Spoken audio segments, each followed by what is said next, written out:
अगर कोई वास्तव में छत्रपति शिवाजी महाराज को मानने वाला मराठी मानुस होगा तो वो कभी भी इन जैसे लोगों का समर्थन नहीं करेगा। क्या तुम शिवाजी महाराज को केवल मराठा तक बांध कर रखना चाहते हो क्या? क्या शिवाजी महाराज केवल मराठा के और महाराष्ट्र के हैं? शिवाजी महाराज और महाराणा प्रताप जैसे लोग हमारे राष्ट्र के गौरव हैं। क्या उद्धव ठाकरे राज ठाकरे के साथ गठबंधन करके सबसे बड़ी राजनीतिक गलती कर दिए हैं, या फिर दोनों भाइयों का यह गठबंधन बीजेपी सिंधे गठबंधन को उखाड़ फेंकने के लिए एक मास्टर स्ट्रोक साबित होगा? आज की वीडियो में हम डिकोड करेंगे बीएमसी चुनाव 2026 की इनसाइड स्टोरी को, जो कि बहुत ही कम हेडलाइन बनी। जय हिंद दोस्तों, मैं सुमित सिंह एक बार फिर से आप सभी का बहुत बहुत स्वागत करता हूं। सबसे पहले आप सचिन पाजी को सुनिए। बहुत इम्पोर्टेंट है। मैं हमेशा कहता हूं कि ये मौका ऐसा है जहां पे आपको अपना ओपिनियन आप मतदान के जरिए आप एक्सप्रेस कर सकते हो, और जो आप चाहते हो उसमें एक एक बूंद, हम जैसे कहते हैं कि एक एक बूंद इम्पोर्टेंट होता है। तो देखा आपने बीएमसी चुनाव में मुंबई की बड़े बड़े सेलिब्रिटी, सब कह सकते हैं अधिकांश सेलिब्रिटी चुनाव में वोट डालने के लिए बाहर निकले, और उन्होंने बीएमसी चुनाव में वोट डाला। जैसे कि सुनील शेट्टी हो गए, कैलाश खेर हो गए, जॉन अब्राहम, सलमान खान, आमिर खान, हेमा मालिनी जैसे बड़े बड़े सितारे इस चुनाव में हिस्सा लिए और सभी को वोट करने के लिए भी प्रेरित किए। लेकिन दोस्तों यहाँ पर एक सवाल है, 20 साल का लंबा इंतजार, कई साल की कड़वाहट और मुंबई की सड़कों पर एक ही फ्रेम में दो ठाकरे, क्या राज ठाकरे और उद्धव ठाकरे का यह महामिलन मुंबई की सत्ता की चाबी उन्हें वापस दिलवा पाएगा? क्या आज आने वाले नतीजे उन्हें वापस बीएमसी चुनाव में मेयर का पद दिलवा पाएंगे? ये सब कुछ मैं इसलिए कह रहा हूं क्योंकि एक्सिस माई इंडिया का जो एग्जिट पोल है, एक्सिस माई इंडिया के एग्जिट पोल के अनुसार जो ठाकरे ब्रदर्स हैं, राज ठाकरे और उद्धव ठाकरे, इन ठाकरे ब्रदर्स को मात्र और मात्र 58 से 68 सीटें दी गई हैं।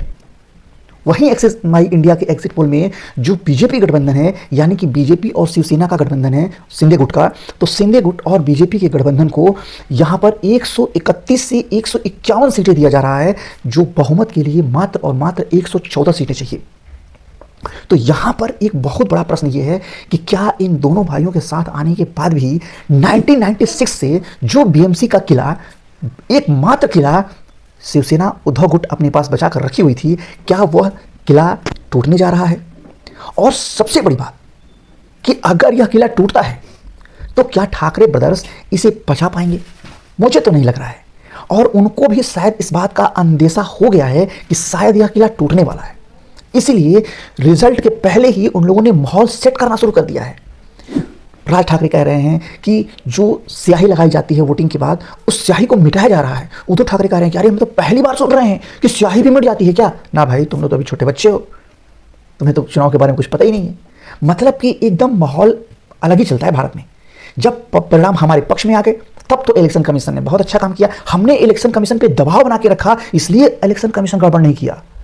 लेकिन जैसे ही चुनाव हमारे फेवर में नहीं आता है, जैसे ही हम चुनाव हार जाते हैं, तो फिर चुनाव आयोग मोदी के लिए और बीजेपी के लिए काम कर रहा है। ये पूरे भारत में चल रहा है।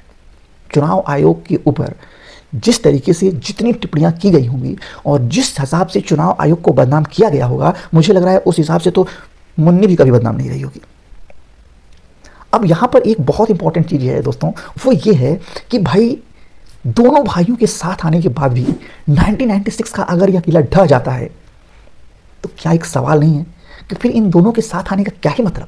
क्योंकि राजनीति में कोई रिश्तेदार तो होता नहीं है, राजनीति में कोई भी अपना पराया सगा तो होता नहीं है, राजनीति में केवल राजनीति होती है। लेकिन दोनों के साथ आने के बाद भी अगर यह किला ढह जाता है तो यह अपने आप में एक आश्चर्य है। और यह किला ढहता क्यों है तो आपको पता होगा, अभी कुछ दिन पहले ही राज ठाकरे ने अन्ना मलाई के साथ किस प्रकार के शब्दों का प्रयोग किया और किस प्रकार का उन्हें पैर काटने की धमकी दी गई और गालियां तक दी गई। लगातार जो वहां पर यूपी बिहार के लोग रह रहे हैं उनको लात मार देंगे, भगा देंगे जैसे शब्दों का इस्तेमाल स्वयं राज ठाकरे के द्वारा किया जाता है। तो भाई तुम्हारा जब इस तरीके का व्यवहार रहेगा तो ये बताओ कि तुम्हें वोट कौन करेगा? और रहा सवाल मराठी मानुस का, तो मराठी मानुस, अब इतना मराठी मानुस कोई बच्चा नहीं है। अगर कोई वास्तव में छत्रपति शिवाजी महाराज को मानने वाला मराठी मानुस होगा तो वह कभी भी इन जैसे लोगों का समर्थन नहीं करेगा। क्या तुम शिवाजी महाराज को केवल मराठा तक बांध कर रखना चाहते हो क्या? क्या शिवाजी महाराज केवल मराठा के और महाराष्ट्र के हैं? शिवाजी महाराज और महाराणा प्रताप जैसे लोग हमारे राष्ट्रीय गौरव हैं। शिवाजी महाराज और महाराणा प्रताप जैसे लोगों को तुम किसी क्षेत्र विशेष और किसी जाति विशेष में बांध दोगे? वो हमारे भारत के गौरव हैं। तो जो भी मराठी मानुस है वो इस बात को जानता है इसीलिए जो कोर वोट बैंक है इनका, वह भी इनसे छिड़कता जा रहा है। और सबसे बड़ी बात कि भाई वहां जो बीजेपी का मुख्य फेस है, जिसे देवेंद्र फडणवीस मुख्यमंत्री हैं महाराष्ट्र के, और जो बाकी के वहां पर बीजेपी के कैंडिडेट हैं, वो क्या यूपी, बिहार और गुजरात और तमिलनाडु से बुलाए गए हैं क्या? ये सारे कैंडिडेट भी तो मराठी ही हैं। तो फिर मराठी मानुस किसका समर्थन करेगा?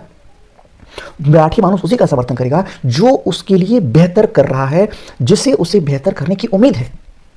तो निश्चित रूप से अगर देखा जाए कि भाई आखिर इस चुनाव में इस तरीके के परिणाम क्यों दिख रहे हैं, तो ये एकदम समझने में कोई भी गड़बड़ी नहीं है कि एक सबसे बड़ा कारण यह है कि गैर मराठी वोटों का ध्रुवीकरण हुआ होगा।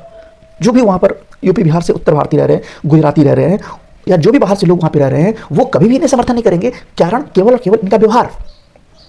और दूसरी जो सबसे बड़ी चीज विशेषज्ञों के द्वारा बताई जा रही है वो ये है कि राज्य सरकार की जो लाडली बहना योजना है, जो वहां पर बुनियादी विकास के लिए राज्य सरकार काम कर रही है, वो कहीं ना कहीं सरकार को, यानी कि जो वहां पर मौके में देवेंद्र फडणवीस की सरकार है, गठबंधन है, उन्हें फायदा दे रही है। और जो मराठी वोट बैंक है, मराठी वोट बैंक को एकनाथ शिंदे भी तो है। एकनाथ शिंदे ने तो ये साबित कर दिया कि मैं ही असली बाला साहब ठाकरे का उत्तराधिकारी हूं। तो इन सारी चीजों को देखने के बाद ये लगता है कि इलेक्शन कमीशन पे केवल आरोप लगा देना और अपनी जिम्मेदारियों से भाग देना ये काफी नहीं है। आपको ग्राउंड पे काम करना होगा, और ग्राउंड पे काम करने के लिए ये जो आपका लहजा है, राजनीति में जो ये लहजा है, ये लहजा बदलना पड़ेगा भाई। आप इस तरीके की भाषा का प्रयोग करके और वोट और बेहतर होने का उम्मीद नहीं कर सकते। तो क्या यह गठबंधन फेल हो गया? क्या ये दोनों ब्रदर्स जो एक साथ आए, उद्धव ठाकरे और राज ठाकरे का यह गठबंधन फेल हो गया? क्या इस गठबंधन को फेल माना जाए? अब ये तो अभी कुछ घंटे बाद आने वाले रिजल्ट के बाद ही पता चलेगा। अभी मैं इस विषय में कुछ नहीं कह सकता। बाकी इस पर आपकी क्या राय है, आप भी अपनी राय ज़रूर दीजिए। और फिर मिलते हैं ऐसे ही एक बेहतरीन मुद्दे के साथ। चैनल को सब्सक्राइब जरूर करिए। जय हिंद।